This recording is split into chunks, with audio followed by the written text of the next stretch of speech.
জয় নিতাই গৌর হরি বল।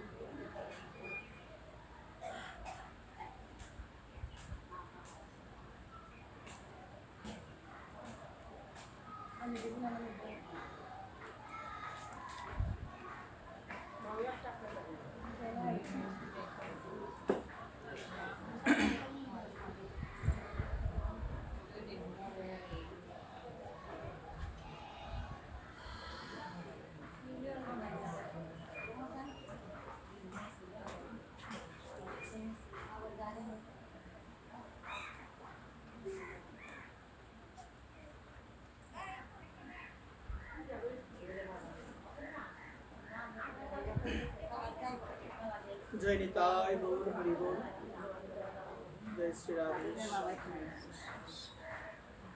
ভগবানের কথায় প্রবেশ করার পূর্বে সর্বপ্রথম সশ্রদ্ধ প্রণতি নিবেদন করছি রাধা গোবিন্দ ভগবানের রাতুল রাঙ্গা শ্রী চরণ কমলে। সশ্রদ্ধ প্রণতি নিবেদন করছি পরম আরাধ্য পরম পূজ্য শ্রী গুরু মহারাজ প্রভুপাদ শ্রী শ্রী দেবব্রত গোস্বামী মহোদয়ের শ্রী চরণ কমলে। সশ্রদ্ধ প্রণতি নিবেদন করছি উপস্থিত সকল নিতাই অনুরাগী, গৌর অনুরাগী, কৃষ্ণ ভক্ত মা এবং বাবাদের আপন আপন শ্রী গুরুর শ্রী চরণ কমলে। সশ্রদ্ধ প্রণতি নিবেদন করছি উপস্থিত সকলের আপন আপন শ্রী মাতা পিতার শ্রী চরণ কমলে। সশ্রদ্ধ প্রণতি নিবেদন করছি যাদের সঙ্গ বিনে, যাদের কৃপা বিনে কেউ কখনো আমার ভগবানকে লাভ করতে পারে নাই, সেই সমস্ত ভগবানের একান্ত অনুগত নিষ্কিঞ্চন শুদ্ধ মহাত্মা, শুদ্ধ ভক্ত, তাদের শ্রী চরণ কমলে আমি অদম জানাই শ্রী ব্যাসপীঠ থেকে শতকোটি দণ্ডবত প্রণাম। জয় নিতাই গৌর হরি বল। জয় শ্রী রাধেশ্যাম। আমরা সবাই সমবেত হয়েছি অনাদিরাদি গোবিন্দ, সর্বকারণের কারণ সচ্চিদানন্দময় ভগবান শ্রীকৃষ্ণ তার মুখনিসৃত বাণী শ্রীমদ্ ভগবদ গীতার আঙ্গিকে ভাগবতীয় কথা শ্রবণ করার জন্য অত্যন্ত সৌভাগ্যময়। যদি ভাগ্য আমাদের উপস্থিত না হয়, যদি আমাদের বহু জন্মের সুকৃতি যদি উপস্থিত না হয়, তাহলে ভগবানের কথা শ্রবণ করার আমাদের রুচি কখনো আসবে না। সেহেতু আজকে আমরা যারা সবাই সমবেত হয়েছে আমাদের সাহাজিবাড়ি ভগবতী শ্রী দুর্গা মায়ের মন্দির প্রাঙ্গণে ভগবানের মুখনিসৃত বাণী গীতা পাঠ শ্রবণ করার জন্য সকল ভক্তদের শ্রী চরণ কমলে আমি অধম জানাই সশ্রদ্ধ কোটি দণ্ডবত প্রণাম। জয় নিতাই গৌর হরি বল। আমি মায়েদের চরণে বারবার নিবেদন করব, গুনগুন করে কথা বলাটা বন্ধ করবেন। জয় নিতাই। সকলে একটু মনোযোগ সহকারে আমার ভগবানের কথা শোনার চেষ্টা করবেন। আমি বারংবার আপনাদের সকলের চরণে নিবেদন করছি জয় নিতাই জয় গৌর। আমরা যেন কোনো প্রকার কোনো কথা না বলি। রাধে রাধে। আমি মায়েদের চরণে নিবেদন রেখে ভগবানের মুখনিসৃত বাণী গীতার মধ্যে আমরা প্রবেশ করবো। সবাই বলো জয় নিতাই গৌর হরি বল। জয় নিতাই গৌর হরি বল। জয় শ্রী রাধেশ্যাম। জয় শ্রী রাধেশ্যাম। জয় শ্রী রাধেশ্যাম। সবাই বলো শ্রীমৎ ভগবত গীতা দশম অধ্যায় বিভূতিযুগ শ্লোক 10 তেষাম সতত যুক্তানাম ভজতাম প্রীতি পূর্বকম দদামি বুদ্ধি যুগম তম যেন মামো উপয়ান্তি তে। অনুবাদ যারা ভক্তিযোগ দ্বারা প্রীতিপূর্বক আমার ভজনা করে নিত্যযুক্ত, আমি তাদের শুদ্ধ জ্ঞান জনিত বুদ্ধিযোগ দান করি, যার দ্বারা তারা আমার কাছে ফিরে আসতে পারে। জয় নিতাই, জয় নিতাই।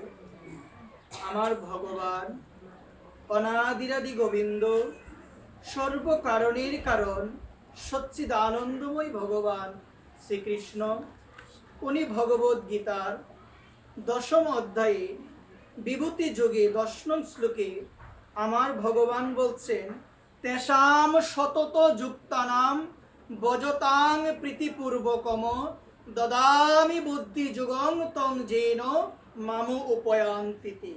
আমার ভগবান বলছেন, যারা সর্বদা আমার সঙ্গে সতত যুক্ত, মানে সতত যুক্তানা। আমি যদি আমার মায়েদের শ্রীচরণে আমি প্রশ্ন করি, মা, তো ভগবানের সঙ্গে আমি সতত যুক্ত কিভাবে হব? শাস্ত্র বলছেন, ভগবানের সঙ্গে সতত যুক্ত হওয়া যায় ভগবানের নাম গুণকীর্তন করার মাধ্যমে। একবার কিসের মাধ্যমে? ভগবানের নাম গুণকীর্তন করার মাধ্যমে ভগবানের সঙ্গে সতত যুক্ত হওয়া যায়। কারণ কলিকালে নাম রূপে আমার ভগবান কৃষ্ণ অবতরণ করেছেন, এই নাম হইতে হয় সর্বজগত নিস্তার। এই কারণে চৈতন্য চরিতামৃতের মধ্যে শ্রীকৃষ্ণ দাস কবিরাজ গোস্বামী পাদ উনি বলছেন, নাম রূপে কলিকালে কৃষ্ণই অবতার, নাম হইতে হয় সর্বজগত নিস্তার। যে নামকে আশ্রয় করলে, যে নাম সতত স্মরণ করলে, যে নাম সর্বদা মনন করার মাধ্যমে, যে নাম সর্বদা গুণকীর্তন করার মাধ্যমে আমার গোবিন্দের চরণ অনায়াসে পাওয়া যায়। এই কারণে আমার ভগবান বলছেন, তেষাম সতত যুক্তানাম। হে অর্জুন, তুমি সর্বদা আমার সঙ্গে যুক্ত থাকো, মানে ভগবানের সঙ্গে যুক্ত থাকার কথা বলছে। কার সঙ্গে? সবাই বলো, ভগবানের সঙ্গে। আপনারা লক্ষ্য করে দেখবেন, আমাদের সনাতন ধর্মে এই যে 18 সংখ্যাটা, এটা অত্যাধিক বেশি গুরুত্বপূর্ণ। এই শ্রীমদ্ ভগবদ গীতার মধ্যে অধ্যায় কয়টি? সবাই বলো মা। 18টি অধ্যায়। মহাভারতের মধ্যে পর্ব হলো 18টি। কয়টি পর্ব? সবাই বলো। 18টি পর্ব। শ্রীমদ্ ভাগবতের মধ্যে 18,000 শ্লোক। কত হাজার শ্লোক? সবাই বলো। 18,000 শ্লোক। এই মহাভারতের মধ্যে যে যুদ্ধ হয়েছিল, কুরুক্ষেত্রের যুদ্ধ, ওই কুরুক্ষেত্রের যুদ্ধের মধ্যে সৈন্য সংখ্যা ছিল 18 অক্ষৌহিনী। একবার আমরা যে জপমালায় জপ করি, এর মধ্যে সংখ্যা কিন্তু 8 রয়েছে, 108টা সংখ্যা রয়েছে। তো এই জায়গার মধ্যে আমাদের শিক্ষা দিল, এই যে 18 সংখ্যাটা হলো যোগ সংখ্যা। কি সংখ্যা? সবাই বলো। যোগ সংখ্যা না বিয়োগ সংখ্যা? এটা হলো যোগ সংখ্যা। মানে কার সঙ্গে যুক্ত হতে হবে?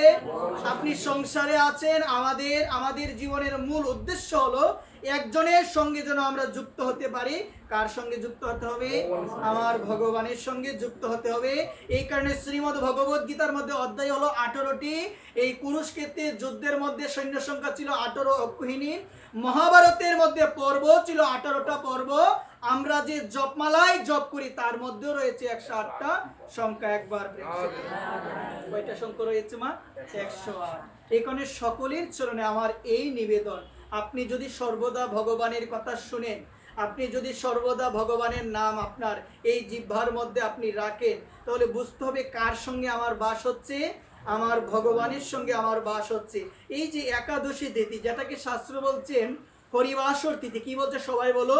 হরিবাসর তিথি। হরিবাসর তিথি মানে হলো একজনের নিকটে বাস করা। তিনি কে? তিনি হলো আমার ভগবান।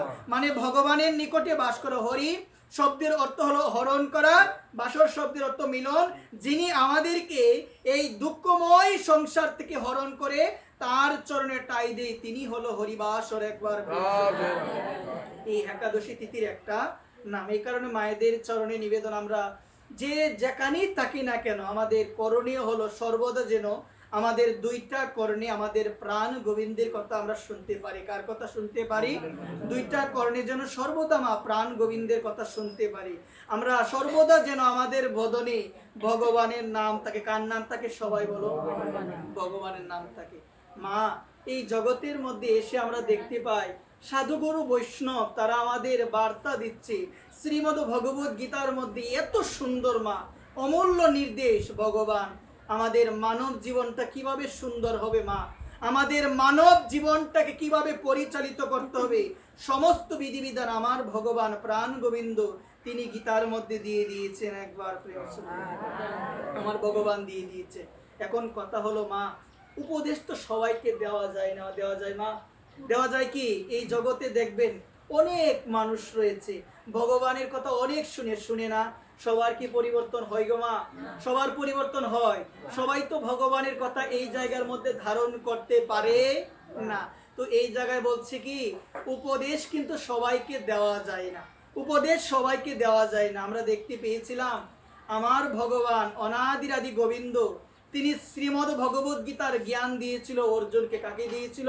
অর্জুনকে দিয়েছিল। অর্জুন বলেছিল আমি যুদ্ধ করব না, কিন্তু আমার ভগবান প্রাণ গোবিন্দ তিনি অর্জুনকে গীতার তত্ত্ব তিনি দান করেছিল, যার ফলে অর্জুন তিনি যুদ্ধ করেছিল। একবার প্রিন্সে বলো।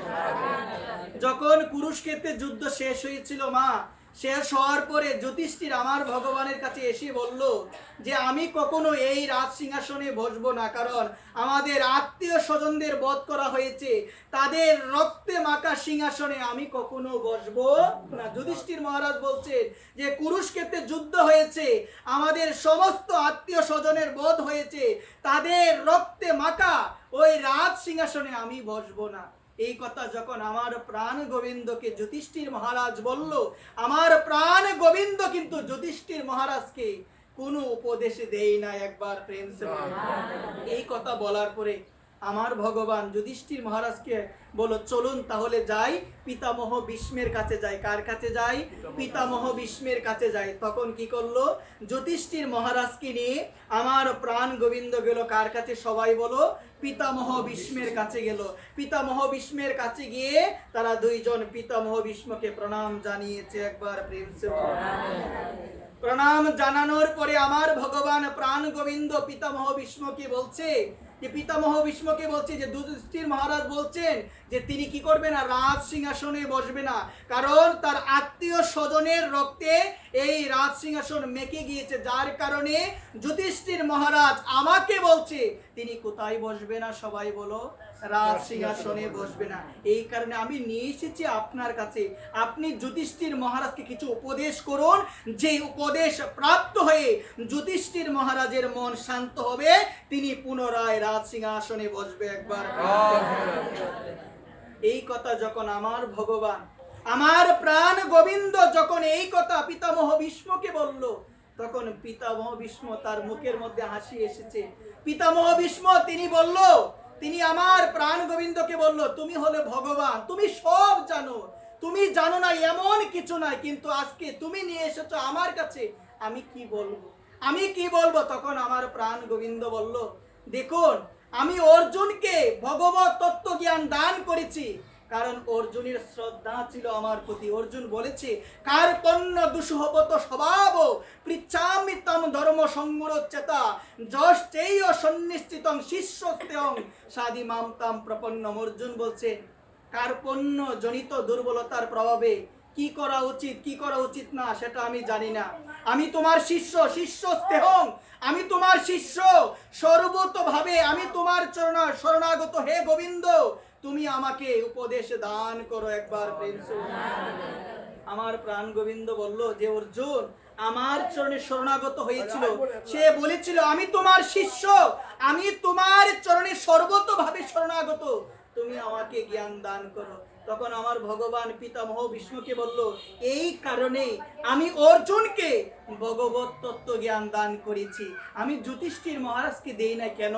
আমি হলাম অর্জুনের সমসাময়িক।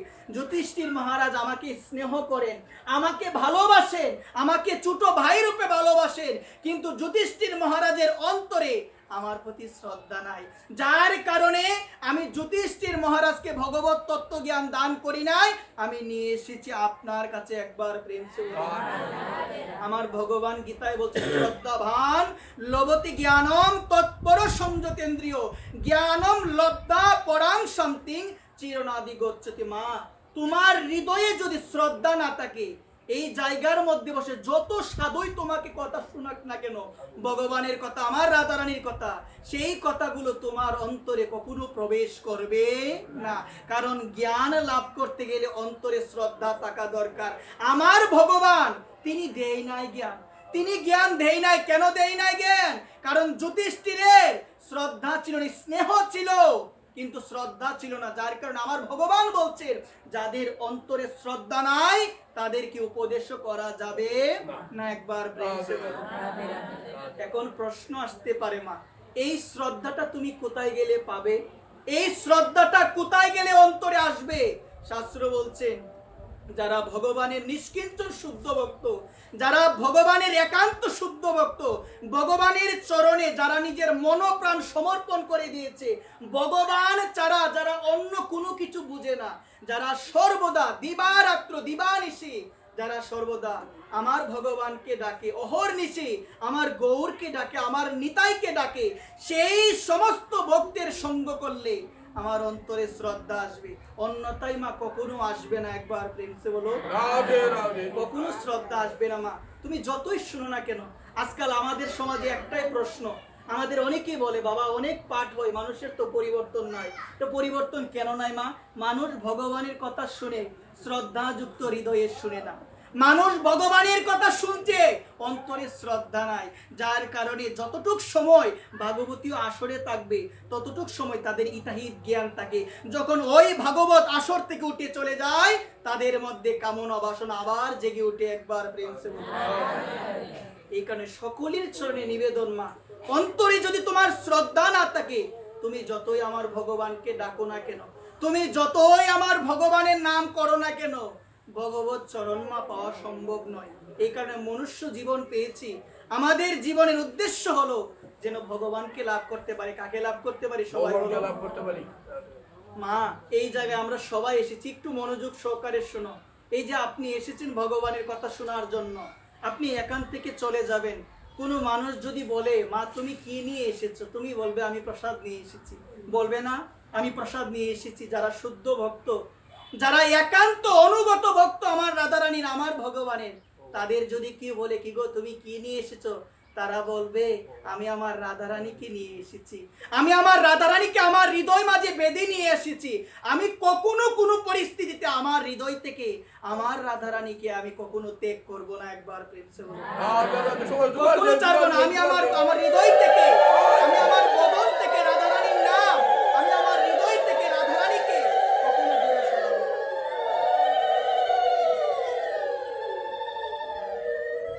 যারা একান্ত অনুগত ভক্ত তারা এই কথা বলে, যে বলা হয় তুমি কি করে বেঁধে নিয়ে এসেছো আমার রাধারানীকে?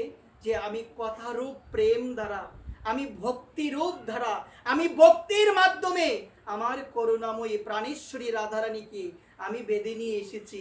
আমি কখনো কোনো পরিস্থিতিতে আমার হৃদ মন্দির থেকে আমার রাধারানীকে আমি দূরে সরাবো না। আমি বেঁধে নিয়ে এসেছি। আর আমার রাধারানীরও স্বভাব, আমার প্রাণেশ্বরীরও স্বভাব যে তিনি ভক্তের নিকট তিনি বন্দী হতে চান। যে ভক্ত প্রেমের মাধ্যমে, যে ভক্ত ভালোবাসার মাধ্যমে আমার রাধারানীকে ডাকে, রাধারানী চিরকালের জন্য সে ভক্তের নিকট বন্দী দশা প্রাপ্ত হয়। একবার প্রেম। তাহলে মা, তোমাকে যদি কেউ বলে যে তুমি ভাগবত পাঠে গিয়েছিলে, তুমি কি নিয়ে এসেছো? তুমি বলবে আমি আমার হৃদয় মন্দিরে রাধারানীকে নিয়ে এসেছি। আমি আমার হৃদয় মন্দিরে প্রেম দ্বারা, ভালোবাসা দ্বারা আমি আমার রাধারানীকে নিয়ে এসেছি। ওই রাধারানীকে আমি কখনো ছাড়বো না, ওই রাধারানীকে আমি কখনো ছাড়বো না। এই কারণে সকলের হৃদয় আমার এই নিবেদন থাকবে, সকলের চরণে আমি বিনম্র নিবেদন করে বলছি, আমরা যেন সকলে, প্রত্যেকটা আমরা জীব যেন আমাদের অন্তরে, আমরা যেন আমাদের হৃদয়ে একজনকে বসাতে পারি। তিনি কে? তিনি ভগবান, তিনি হলো আমার করুণাময়ী রাধারানী, তিনি আমার রাধারানী। এই কারণে সকলের চরণে নিবেদন থাকবে, মা, রাধারানীর কৃপা না হলে গোবিন্দের কৃপা হয় না। তুমি যদি বলো প্রতিদিন রাধারানী তুমি আমায় কৃপা করো, রাধারানী তুমি আমায় করুণা করো, রাধারানী অবশ্যই করুণা করবে মা, কিন্তু আমাদের চাওয়াটা অতি দুর্বল, আমরা চাই না। রাধারানী কৃপা করার জন্য ব্যস্ত, কিন্তু আমরা ঠিক সেভাবে চাইতে পারি না রাধারানীর কাছে, আমরা ঠিক সেভাবে রাধারানীর কাছে প্রার্থনা করতে পারি না, আমাদের চাওয়াটা অতি দুর্বল। পূজ্যপাদ শ্রী বিনোদ বিহারী দাস বাবাজি মহারাজ উনি বলেন আমাদের চাওয়া অতি দুর্বল, আমাদের চাওয়া যদি চাওয়ার মতো হয়, রাধারানী আমার এতটাই করুণাময়ী, তিনি আমাকে করুণা করবেই করবে, তিনি আমাকে করুণা করবেই করবে। এই কারণে যারা ভক্ত সর্বদা আমার রাধারানীকে ডাকে, সর্বদা আমার রাধারানীকে করুণা করে, বলে রাধারানী তোমার অর্ডার কখন আসবে, আমি কখন যাব বৃন্দাবনে, রাধারানী তোমার যদি অর্ডার না আসে আমি তো বৃন্দাবন যেতে পারবো না, আমি তো বৃন্দাবন যেতে পারবো না মা। রাধারানীর কৃপা যদি লাভ না হয়, রাধারানীর কৃপা যদি তোমার অন্তরে না থাকে, তুমি নিজ চেষ্টায় বৃন্দাবন কখনো যেতে পারবে না। তোমার অট্টালিকা অনেক থাকতে পারে, তোমার প্রচুর পরিমাণ ধন ঐশ্বর্য থাকতে পারে, কিন্তু তুমি যে বৃন্দাবন যাবে এমন কোনো গ্যারান্টি আছে মা? রাধারানী যদি তোমায় কৃপা না করে মা, আমার করুণাময়ী প্রাণেশ্বরী রাধারানীর যদি কৃপা না হয়, করুণা না হয়, আমি অদম কখনো বৃন্দাবন যেতে পারবো না। একবার প্রেম সঙ্গে দেখো, এক জজ ব্যারিস্টার গিয়েছিল, শুনো মনোযোগ সহকারে, কোথায় গিয়েছিল? বৃন্দাবনে গিয়েছিল। একটু মনোযোগ সহকারে শোনো মা। এক ব্যারিস্টার গিয়েছিল বৃন্দাবনে, বৃন্দাবনে অনেকদিন থেকেছিল, থাকার পরে তার মনে একটা বাসনা এসেছে, বৃন্দাবনে আছি কিছুদিন যাব, তাহলে একদিনও আমি কি পরি না, ধুতি পরি না, আজকে আমি কি পরবো, আমি একটু ধুতি পরবো। সবাই বলো কি পরবো?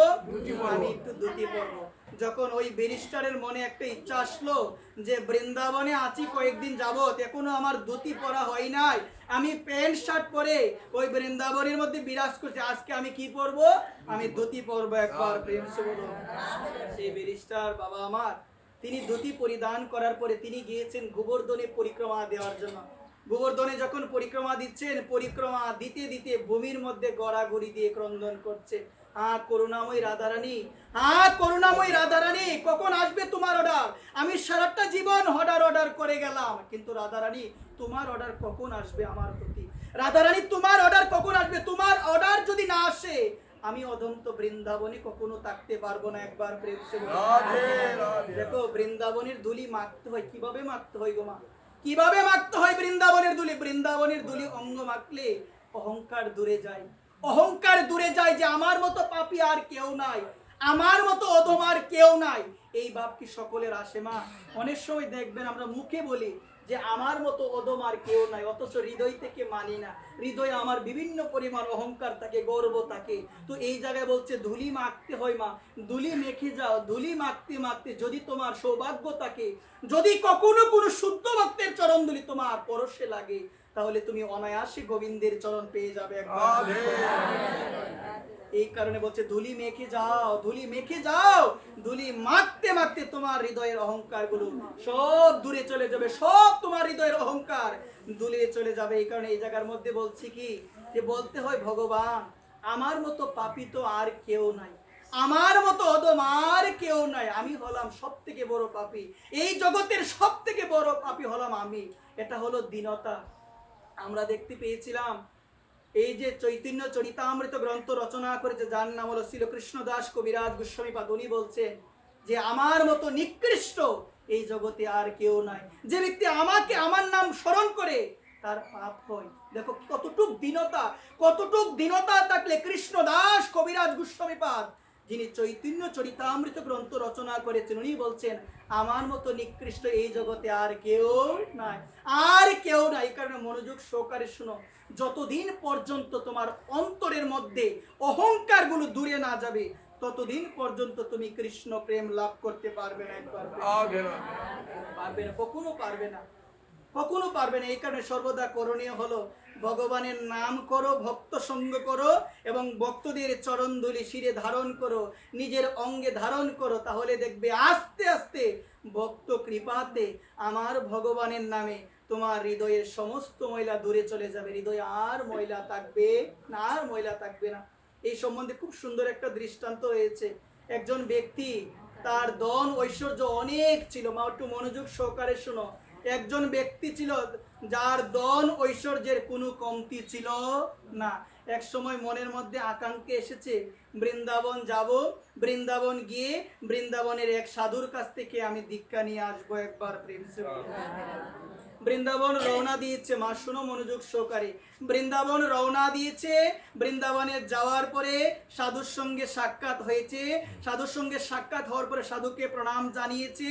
প্রণাম জানানোর পরে সাধুকে বলছে, আমি এসেছি, আপনি আমাকে দীক্ষা প্রদান করুন, আপনি আমাকে দীক্ষা প্রদান করুন। তখন সাধু বলছে, দেখো আমি যে তোমাকে দীক্ষা প্রদান করব, তোমার কি যোগ্যতা আছে? তোমার কি যোগ্যতা আছে? এই কথা বলার পরে সে বলল, আমার টাকা পয়সার কোনো কমতি নাই, আমি রূপে গৌরবে আমি সবার থেকে সেরা, আমার কিসের কমতি, আমার কিসের কমতি? তখন সাধু বাবা বলছে, দেখো তুমি যদি প্রমাণ করতে পারো তোমার যোগ্যতা আছে, তাহলে অবশ্যই আমি তোমাকে দীক্ষা প্রদান করব একবার। বলছেন বৃন্দাবন থেকে এমন একজনকে তুমি বের করে আনো যে যার থেকে তুমি যোগ্য। তুমি যদি এইরকম কাউকে বের করতে পারো, যে বৃন্দাবনের মধ্যে এমন কাউকে বের করতে পারো যে এর থেকে তুমি যোগ্য, তাহলে আমি তোমাকে দীক্ষা প্রদান করব। এই কথা বলার পরে সে ভাবলো, এমন তো কাউকে পেয়ে যাবই, কারণ আমার ধন ঐশ্বর্য, আমার টাকা পয়সা রূপে গৌরবে আমি অনেক এগিয়ে আছি। উনি আমাকে বলছেন, আমি যদি বৃন্দাবনের মধ্যে এমন কাউকে বের করতে পারি যিনি আমার থেকে অযোগ্য, যিনি আমার থেকে অযোগ্য, এবং তাকে যদি ওই সাধুর কাছে আমি নিয়ে যেতে পারি, আমি যদি প্রমাণ করতে পারি ওই অযোগ্যর থেকে আমি যোগ্য বেশি, তাহলে সাধু আমাকে দীক্ষা প্রদান করবে একবার। রাস্তার মধ্যে বেরিয়েছে, রাস্তার মধ্যে বেরিয়েছে, বৃন্দাবনের পথে পথে যাচ্ছে। কিছু দূর যাওয়ার পরে একজন কৃষককে দেখতে পেল একবার। প্রেম সে বলো, কাকে দেখতে পেল? একজন কৃষককে দেখতে পেল। কৃষককে দেখতে পাওয়ার পরে মনে মনে ভাবলো, ওর থেকে আমি যোগ্য, ওর থেকে আমি যোগ্য, ও আমার থেকে অযোগ্য হবে। ও কৃষক, ও কৃষি কাজ করে, ওর থেকে দেখতেও আমি সুন্দর, ওর থেকে টাকা পয়সাও আমার বেশি, ওর থেকে আমি অনেক এগিয়ে আছি। একটু দূর যখন এগিয়ে গেল তখন চিন্তা করলো, ও কৃষক হতে পারে, শুনেছি বৃন্দাবনে যারা থাকে তারা সাধারণ কেউ না, শুনেছি বৃন্দাবনে যারা থাকে, বৃন্দাবনে যারা বাস করে তারা সাধারণ কেউ না, তারা হলো বিশেষ ভাগ্যবান। বিশেষ ভাগ্যের ফলে, বিশেষ সুকৃতির ফলে আমার ভগবান কৃপা করে তাদেরকে বৃন্দাবনে জন্ম দিয়েছে। আর আমি ভাবলাম কি, আমি ভাবলাম যে তার থেকে আমি যোগ্য, কিন্তু এখন আমার মনে হচ্ছে তার থেকে আমি যোগ্য কি হতে পারি? তার থেকে যদি আমি যোগ্য হই, সে যদি অযোগ্য হয়, তাহলে সে থাকতো আরেক জায়গায়, আমি থাকতাম বৃন্দাবনে, তাহলে আমি তো হলাম অযোগ্য। তার জন্ম হয়েছে বৃন্দাবনে। বৃন্দাবনে শুনেছি যে আমার ভগবান তিনি হলো বৃন্দাবনবাসীর প্রত্যেকের সন্তান। প্রত্যেকটা মানুষ আমার ভগবানকে ভালোবাসে, আমার ভগবানকে তারা ভালোবাসে। রুটি বানাচ্ছে, রুটি বানানোর পরে তুলসী পত্র দিতে হয় না, এমনি দিয়ে দে, নিজের সন্তানকে এমনি দিয়ে দে। চিন্তা করলো, আমি ভেবেছিলাম তার থেকে আমি যোগ্য হব, কিন্তু এখন মনে হচ্ছে আমি অযোগ্য। চলে গিয়েছে, একদিন চলে গিয়েছে, একদিন চলে যাওয়ার পর দ্বিতীয় দিন আবার বেরিয়েছে রাস্তার মধ্যে। আবার যখন রাস্তার মধ্যে বেরিয়েছে, কিছু দূর যাওয়ার পরে মা একটা কুকুরকে দেখতে পেয়েছে একবার। প্রেম সে বলো, কুকুরকে দেখতে পাওয়ার পরে মনে মনে ভাবলো, এই কুকুর থেকে আমি হলাম শ্রেষ্ঠ। এই কুকুর, তার জন্ম হয়েছে পশুকুলে, সে হলো অযোগ্য, আমি হলাম যোগ্য, মানব কুলে আমার জন্ম হয়েছে। এই কথা বলে যখন কুকুরের নিকট যাবে মা মনে মনে চিন্তা করলো। কি চিন্তাটা কেন আসে গো মা? প্রসাদ সেবা করছে, প্রসাদ সেবা করতে করতে আমাদের দেখবেন মনের মধ্যে একটা পরিবর্তন আসে, আগের মতো রাগ থাকে না। এমনিতে আমিষ আহার গ্রহণ করলে দেখবেন আমাদের মেজাজটা কিন্তু অনেক অন্যরকম থাকে। আর আপনি যতই ভগবানকে ভোগ নিবেদন করে প্রসাদ আপনি সেবা করবেন, গ্রহণ করবেন, দেখবেন আপনার আগের থেকে অন্যরকম একটা পরিবর্তন আপনার মধ্যে চলে আসবে একবার। আজকে সে ভাবলো আমি কুকুর থেকে শ্রেষ্ঠ।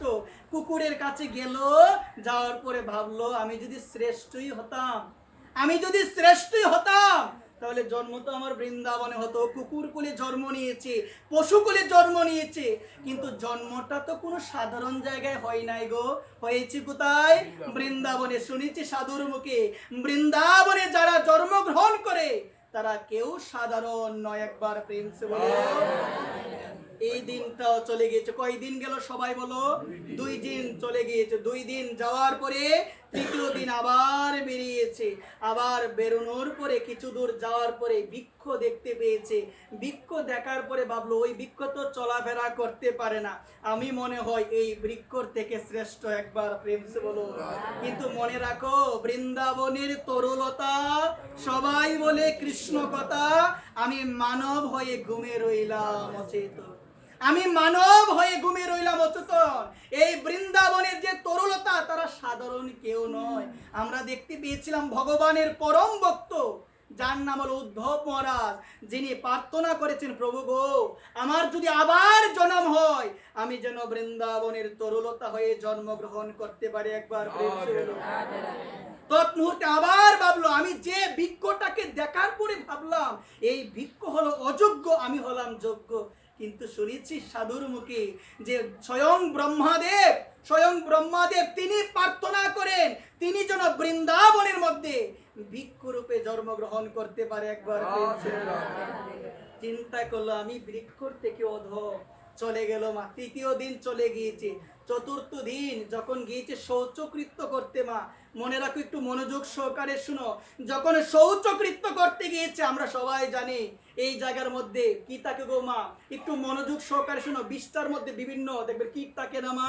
এই কীটগুলোকে দেখার পরে ওই ব্যক্তিটা বলল, ওই কীটের থেকে তো আমি শ্রেষ্ঠ। কি সে তো তার চেয়ে কিসের মধ্যে? বিষ্টার মধ্যে শ্রেষ্ঠ। ওই কীট বলে উঠলো, আমি তোমার থেকে শ্রেষ্ঠ, তুমি শ্রেষ্ঠ নয়। আমি ছিলাম প্রসাদ রূপে, তুমি সেবা করেছো, সেখান থেকে আমি হয়েছি কি, আমি তোমার থেকেও শ্রেষ্ঠ।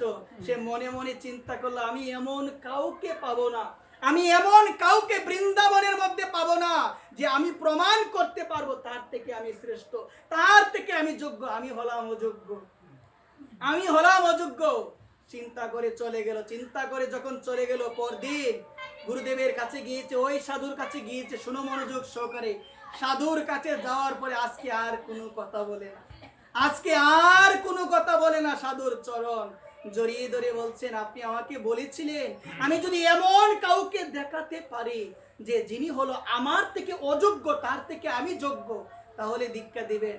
আমার মনে হচ্ছে কি, আমার মতো অযোগ্য জগতে আর কেউ নাই। সবাই হলো যোগ্য, আমার মতো অযোগ্য আর কেউ নাই। যারা কৃষ্ণ ভক্ত মা, তারা তো এটাই বলে, আমি যোগ্য নই মা, আমি যোগ্য নই, তো আমার মতো অযোগ্য এই ত্রিজগতে আর কেউ নাই, আমার মতো পাপী আর কেউ নাই। যখন তুমি এই কথাটা বলবে প্রতিদিন ভগবানের কাছে গিয়ে, মা একটা বার যদি তুমি বলতে পারো, ভগবান আমার মতো পাপী আর কেউ নাই। ও মা, ভগবান তো সাধুদের উদ্ধার করার জন্য আসে না। কাদের উদ্ধার করার জন্য আসে গো? পাপীদের উদ্ধার করার জন্য আসে। আমার মহাপ্রভু কেন এসেছেন?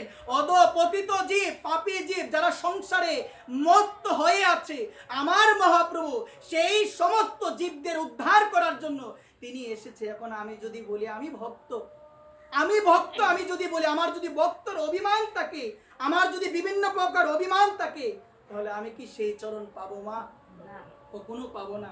তাহলে বলতে হয় মা প্রতিদিন, গোবিন্দ আমার মতো পাপী আর কেউ নাই, আমার মতো অযোগ্য কেউ নাই। যদি এটা বলতে পারো, তাহলে তো তোমাকে গোবিন্দ কৃপা করবে, অন্যথায় কখনো কৃপা করবে না, কখনো কৃপা করবে না। আজকে সাধুকে বলছেন, আপনি বলেছিলেন এমন কাউকে বের করে আনার জন্য যার থেকে আমি যোগ্য। আমার মনে হচ্ছে কি, শুধু বৃন্দাবন নয়, এই বিশ্ব ব্রহ্মাণ্ডে আমার মতো অযোগ্য আর কেউ না। এখন আপনি যদি কৃপা করে, করুণা করে আমাকে দীক্ষা দেন, তাহলে আমি দীক্ষা পাবো, অন্যথায় আমার সম্ভব নয়। এই কথা বলার পরে তখন সাধু বলল, এখন তোমাকে দীক্ষা দেওয়া যাবে কেন? তোমার মনের পরিবর্তন হয়েছে, এখন তোমাকে দীক্ষা দেওয়া যাবে কেন? তোমার মধ্যে দীনতা এসেছে, কিন্তু আগে ছিল তোমার মধ্যে অহংকার, ধনের অহংকার, রূপের অহংকার, গৌরবে তোমার হৃদয়ে পরিপূর্ণ ছিল। এখন তোমার মনের মধ্যে দীনতা এসেছে, আমার মতো অদম আর কেউ নাই, এখনই তুমি যোগ্য হয়েছো, আমি তোমাকে দীক্ষা দান করবো। একবার প্রেম। নিজেকে যে যোগ্য বলে, যোগ্য সে কখনো হতে পারে না।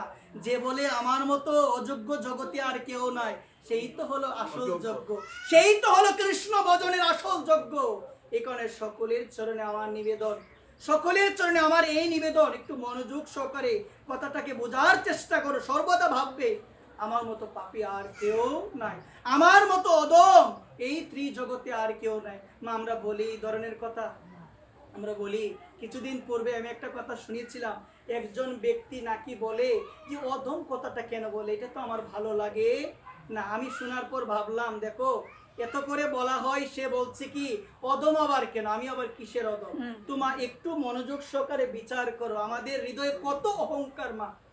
দেখো এই জায়গায় বলা হয়, অনেক সময় মুখে বলে হৃদয় থেকে মানি না, সে মুখেও বলতে নারাজ, সে মুখেও বলতে নারাজ। এখানে সকলের চরণে আমার নিবেদন মা, এই মুখ আর মন যদি এক না হয় মা, গোবিন্দকে কখনো পাওয়া যাবে না। আমি মুখে যদি বলি হরে কৃষ্ণ, মনে মনে যদি আমি কারো ক্ষতি চিন্তা করি, মনে যদি আমার খারাপ চিন্তা থাকে, আমার অন্যের প্রতি অসৎ চিন্তা থাকে, বুঝতে হবে এই নাম করে কোনো লাভ হবে না। একবার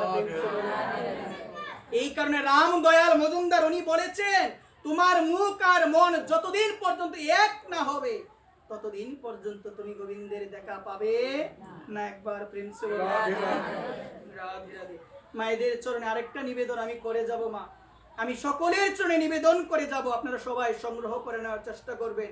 শাস্ত্র বলছেন, বিশেষ করে শাস্ত্রের মধ্যে যে বিষয়টি স্পষ্টভাবে বলা হয়েছে, যে আমার রাধারানীর কৃপা যদি লাভ করতে চাও, কার কৃপা সবাই বলো, আমার রাধারানীর কৃপা যদি লাভ করতে চাও, এই স্তোত্রটা যদি প্রতিদিন পাঠ করতে পারো, তাহলে তুমি রাধারানীর কৃপা লাভ করতে পারবে। একবার স্বয়ং দেবাদিদেব মহাদেব তিনি বর্ষণার রজের মধ্যে গড়াগড়ি দিয়ে ওই রাধা কৃপা কটাক্ষ স্তোত্র তিনি গেয়েছিল। যে ব্যক্তি প্রতিদিন প্রেম ভক্তি সহকারে রাধা কৃপা কটাক্ষ স্তোত্র পাঠ করে, বেশাসন থেকে বলছি মা, সেই ব্যক্তি রাধারানীর কৃপা অবশ্যই অবশ্যই লাভ করে। একবার প্রেম, যেটা হলো মনীন্দ্র বৃন্দ বন্দিতে ত্রিলোক সুখ হারিণী প্রসন্ন ভক্ত পঙ্কজে, মনোযোগ সহকারে শুনো, প্রসন্ন ভক্ত পঙ্কজে নিকুঞ্জ বু বিলাসিনী, নিকুঞ্জ বু বিলাসিনী, বজেন্দ্র বান নন্দিনী, বজেন্দ্র সোনু সঙ্গতে কদা করিষ্য শিও মাম কৃপা কটাক্ষ ভাজনম। একবার প্রেম, যে ব্যক্তি এই স্তোত্রটা প্রতিদিন পাঠ করতে পারে, রাধা কৃপা কটাক্ষ স্তোত্র মা, সেই ব্যক্তি রাধারানীর কৃপা পাবেই পাবে, পাবেই পাবে। প্রেম সে বলো রাধে রাধে। এখানে রাধারানীর কাছে আমাদের এই প্রার্থনা, মনীন্দ্র বৃন্দ বন্দিতে ত্রিলোক সুখহারিণী, ত্রিলোক সুখহারিণী কৃপা কটাক্ষ ভাজনম। এই কারণে সকলের চরণে আমার এই নিবেদন, সকলের চরণে নিবেদন, প্রতিদিন আপনারা যখন সেবা দিতে যাবেন, রাধারানীর কাছে একটাই কথা বলবেন মা, বলতে হয়তো রাধারানীর কাছে সেবার ঘরে গেলাম, তাড়াতাড়ি সেবা দিলাম, আবার চলে আসলাম, মনের প্রার্থনা নিবেদন করার সময় নাই, সংসারে এত ব্যস্ত আমরা মা, একটু মনোযোগ সহকারে বোঝার চেষ্টা করো মা। এই যে সংসারে আমরা সবাই আছি, এই যে সংসারে সবাই আছি, সংসারের দুইটা বৈশিষ্ট্য, কয়টা বৈশিষ্ট্য? আমার ভগবান গীতায় বলছে দুঃখ লয়াম অশাশ্বতম। এই সংসারের মধ্যে কেউ নিজের বুকে হাত দিয়ে বলতে পারবে না যে আমি সুখী আছি। প্রত্যেকটা মানুষের হৃদয়ে অসুখী পরিপূর্ণ, একদম অসুখ প্রত্যেকটা মানুষের জীবনে রয়েছে মা, একটু বোঝার চেষ্টা করো। ভগবান গীতায় বলছেন দুঃখালয়ম অশাশ্বতম, এটা হচ্ছে দুঃখের আলোয়। কিসের আলোয় গো মা? দুঃখের আলোয়। বাজারে গেলে দেখতে পাবেন বস্ত্রালয় আছে না, বস্ত্রালয়ে কি পাওয়া যায় গো মা? কাপড় পাওয়া যায়। কি পাওয়া যায় সবাই বলো? ওই বস্ত্রালয়ে গিয়ে যদি আমি জিজ্ঞেস করি আলো আছে কিনা, আলো দিতে পারবে আমাকে? তাহলে বস্ত্রালয়ে গেলে কি পাওয়া যায়? কাপড় পাওয়া যায়। কি পাওয়া যায় সবাই বলো? ওষুধালয়ে গেলে কি পাওয়া যায়? ওষুধ পাওয়া যায়। সেখানে শুধু জ্বরের ওষুধ পাওয়া যায় না সব রোগের ওষুধ পাওয়া যায়? সমস্ত কিছুর ওষুধ পাওয়া যায়। ঠিক সেই রকম আমার ভগবান গীতায় বলছেন সংসার হলো দুঃখের আলোয়। সংসার কিসের আলোয়? এই সংসারের মধ্যে নানান ধরনের দুঃখের ভ্যারাইটিস রয়েছে, নানান ধরনের দুঃখ রয়েছে, অশাশ্বতম, চিরস্থায়ী নয়। এই সংসারের মধ্যে সবাই দুঃখী। প্রশ্ন আসতে পারে সুখী কে? যে ব্যক্তি আমার গৌর গোবিন্দের দাস হতে পেরেছে, যে ব্যক্তি আমার নিতাই চরণে দাস হতে পেরেছে, নিতাইয়ের চরণ সত্য তাহারও সেবক নিত্য, নিতাইয়ের চরণ সত্য তাহারও সেবক নিত্য, নিতাই চরণ সদা করে আস, নিত্য নরোত্তম বড় দুঃখী, নিতাই মোর করো সুখী। একবার প্রেম। এই জগতের মধ্যে একমাত্র সত্য হলো ভগবান। একমাত্র সত্য হলো নিতাইয়ের চরণ। যে ব্যক্তি আমার নিতাইয়ের দাস হতে পেরেছে, যে ব্যক্তি আমার ভগবান রঘুনাথের দাস হতে পেরেছে, সেই ব্যক্তি এই জগতের মধ্যে সুখ লাভ করতে পারবে। একবার অন্যথায় কেউ কিন্তু সুখ লাভ করতে পারবে না। এই কারণে সকলের চরণে আমার বিনম্র নিবেদন, এই জীবন পাওয়ার পরে তুমি যদি আমার নিতাইকে না ডাকো, আমার লোচন বলেছে, মোর নিতাই যেবানা বজিল, জানিয়া শুনিয়া সে আত্মঘাতী হইল। আত্মহত্যা আমরা কাকে বলি? যে বিষ খেয়ে মারা যায়, যে গলার মধ্যে ফাঁস দিয়ে মারা যায়, আমরা বলি সে আত্মহত্যা করেছে। কিন্তু মোর লোচন বলছেন, মোর নিতাই যেবানা বজিল, জানিয়া শুনিয়া সে আত্মঘাতী হইল।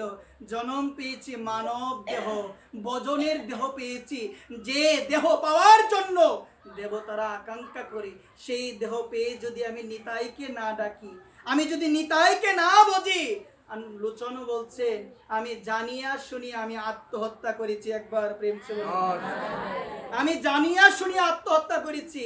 আর আমার ভাগবতী বলছে, মা নি দেহ আধ্যম সুরূপ সুদূর লবং প্লবং সুকল্প গুরু কর্ণ ধারম ময়ান কুলেন নবস্বতে হিত পুনরাব্দি ন তরের আত্মা।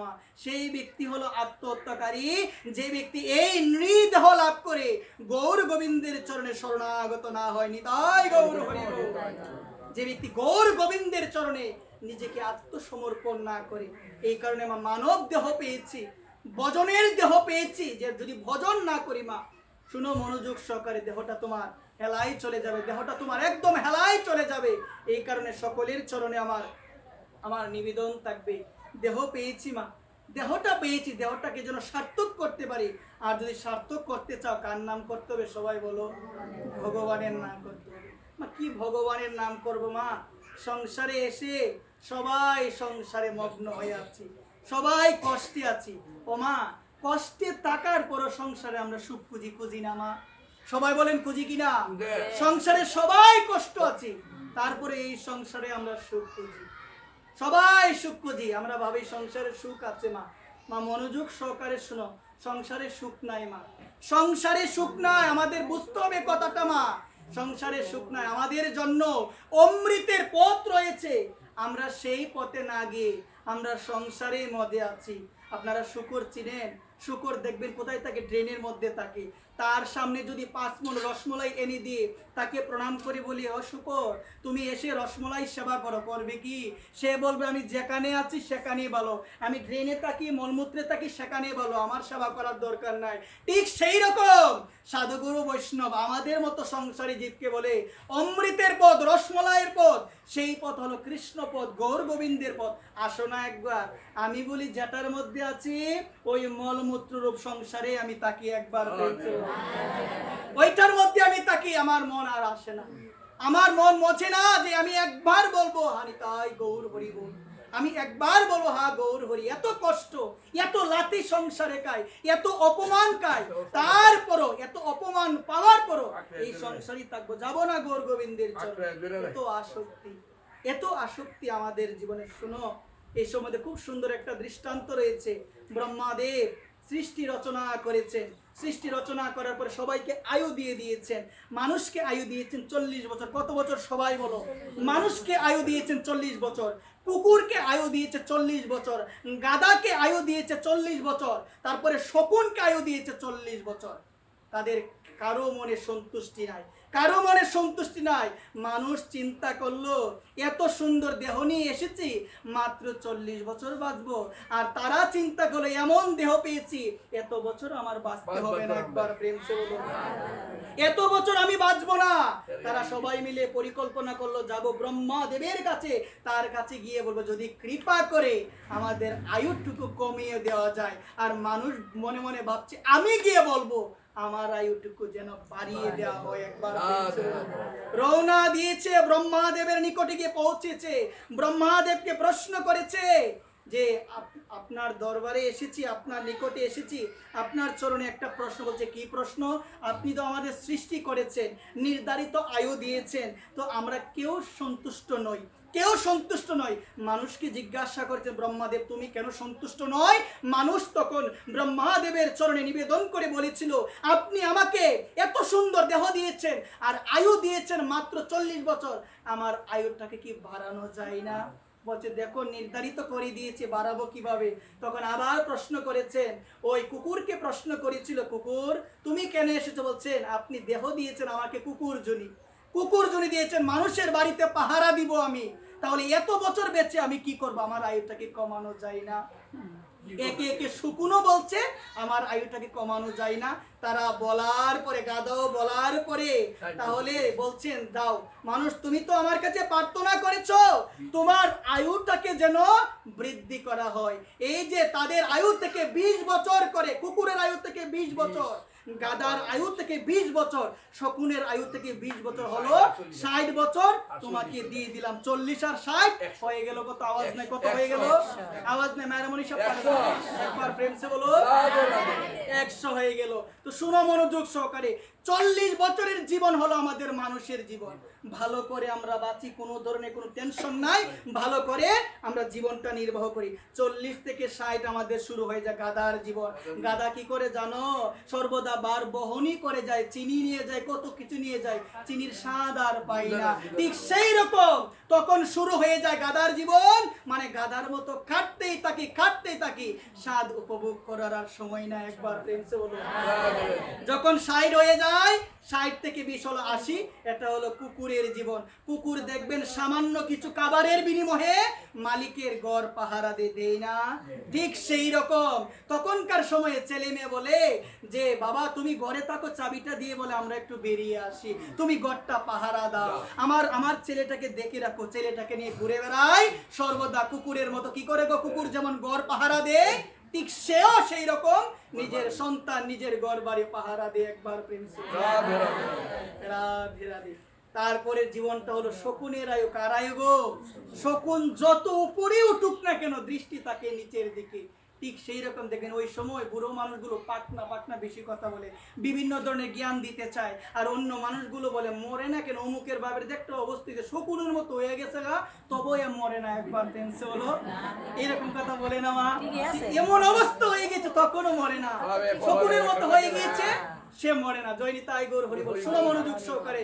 তো এই জায়গার মধ্যে বলছে কি, মানুষ যতই বৃদ্ধ হোক না কেন, মানুষের জিহ্বার মন বৃদ্ধ হয় গো?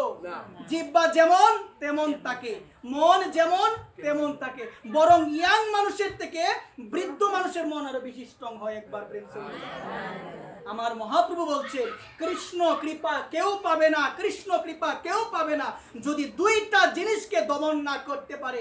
একটা হলো জিহ্বা আর একটা হলো কামনা। একবার প্রেম সে আপনি নোট করে নিতে পারেন, আমার মহাপ্রভু নিজে লিপিবদ্ধ করে গিয়েছেন, যার মধ্যে এই দুইটা জিনিসকে সে দমন না করতে পারবে, নিজের নিয়ন্ত্রণ না করতে পারবে, সে কখনো কৃষ্ণের কৃপা পাবে না। এর মধ্যে প্রথম হলো কামনাকে দমন, কাম ভেগকে দমন। আমি কোনো কিছু চাই না গোবিন্দ, আমি কিছু চাই না গোবিন্দ, তোমার চরণে একটাই প্রার্থনা, আমি যেন জনম জনম তোমার চরণের দাস হয়ে থাকতে পারি। একবার দাস এত সহজে ভগবান করে না, অল্প ভাগ্যে দাস নাহি করেন ভগবান, অল্প ভাগ্যে দাস হওয়া যায় না, একদম বেশি স্বীকৃতি লাগবে, তাহলে ভগবান তোমাকে তার চরণে দাস করবে।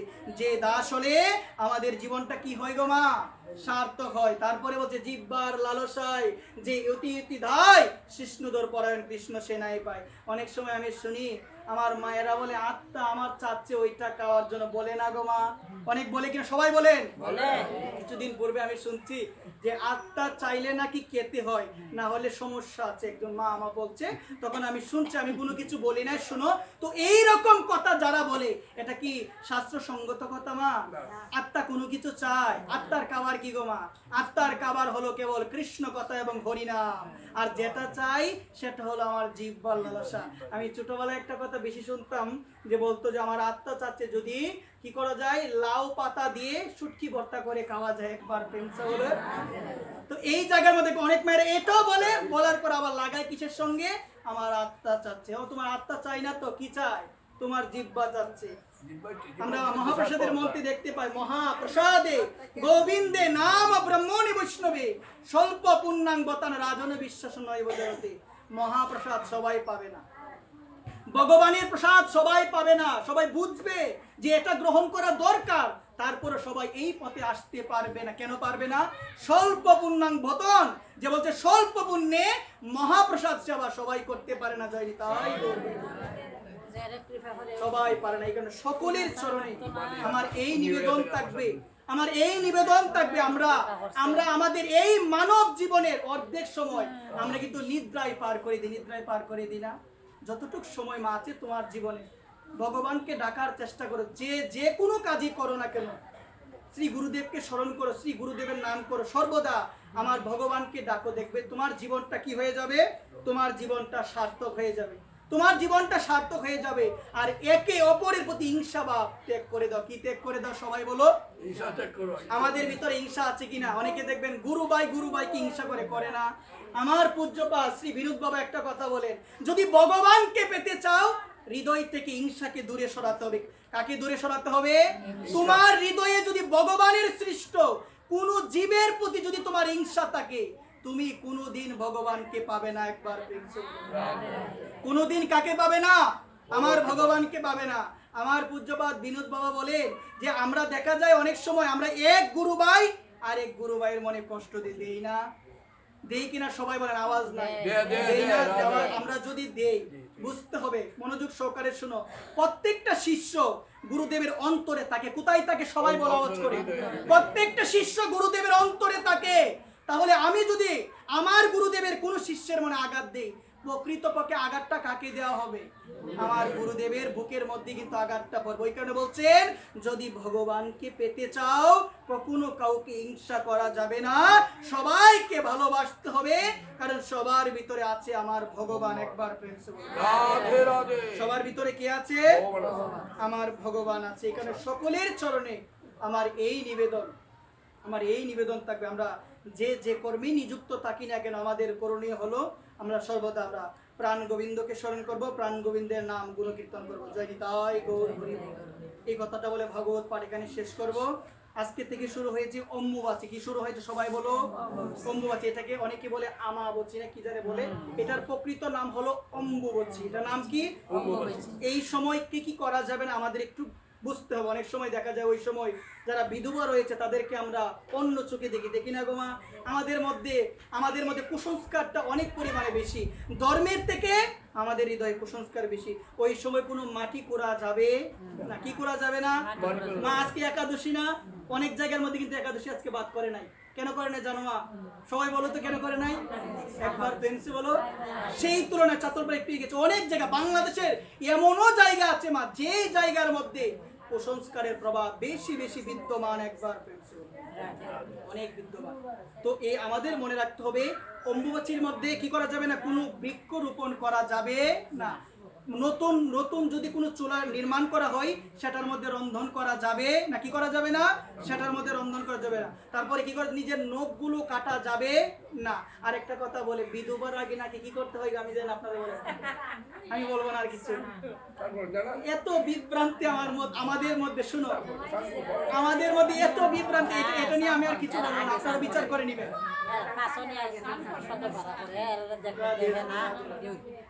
এখানে সকলের চরণে নিবেদন, যার যতদিন আয়ু আছে সে বাঁচবে। এটা কুসংস্কার না, এটা সম্পূর্ণরূপে, একটু সময় দিয়ে শেষ করে দিই, এটা সম্পূর্ণরূপে কুসংস্কার। তো আমাদের মনে রাখতে হবে এই যে অম্বুবাচীর মধ্যে যে 9টা চন্দ্রমা যেগুলো নিষেধ, একটু শুনো মনোযোগ সহকারে।